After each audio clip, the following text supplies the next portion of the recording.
Dorning penchant for mischief, Will snatched the leash from Cam's hand and smacked Cam once, gently.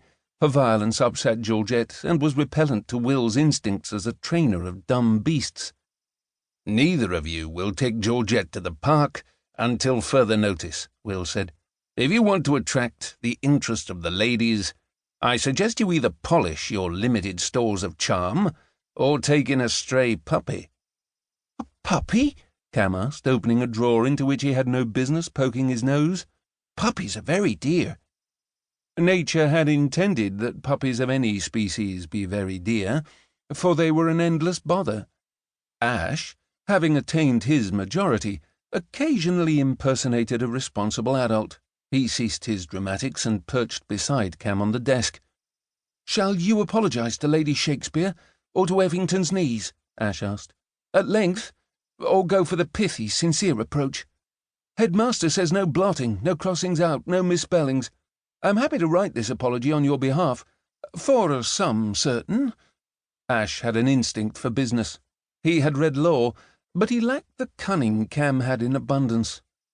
"Ash makes you a generous offer, Cam," Will said, stowing the leash on the mantel, and enduring Georgette's "but I'll die if we remain indoors" look. "Alas for your finances, Ash. You'll be too busy procuring an exact replica of the lady's abused accessory, from your own funds." "My own funds?" Ash hadn't any funds to speak of. What little money Casriel could spare his younger siblings they spent on drink and other town vices. "An exact replica," Will said, "not a cheap imitation. I will expect your purchase to be complete by the time Cam has drafted an apology. Away with you both, for I must change into clothing suitable for a call upon an earl's daughter." Into town attire, a silly, frilly extravagance that on a man of Will's proportions was a significant waste of fabric. He was a frustrated sheep farmer, not some dandy on the stroll, though he was also for the present the Earl of Casriel's heir. So into his finery he would go, and upon Lady Susannah Haddonfield, of all ladies, he would call.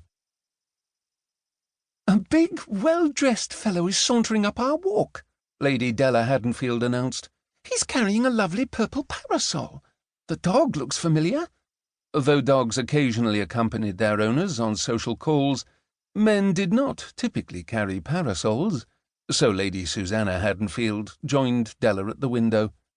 "That's the mastiff we met in the park," Susannah said. "The Dorning boys were with her." A trio of overgrown puppies, really, though the Dorning fellows were growing into the good looks for which the family was well known. "Effington said that mastiff was the largest dog he'd ever seen," Della replied, nudging the drapery aside. "The Viscount does adore his canines. Who can that man be? He's taller than the two we met in the park." "Taller and more conservatively dressed."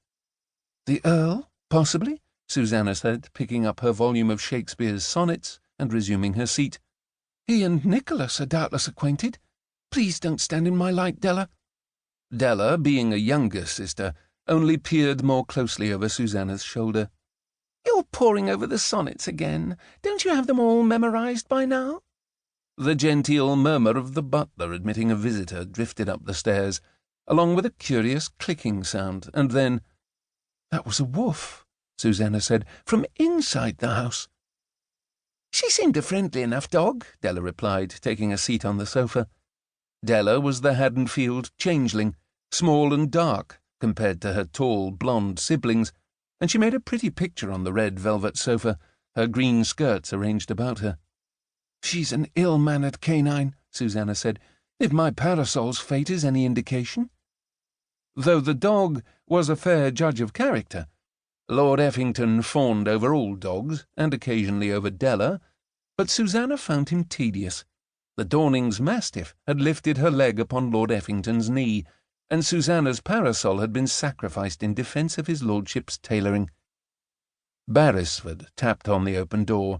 One never heard Beresford coming or going, and he seemed to be everywhere in the household at once. "My ladies, a gentleman has come to call and claims acquaintance with the family." The butler passed Susannah a card, plain black ink on cream.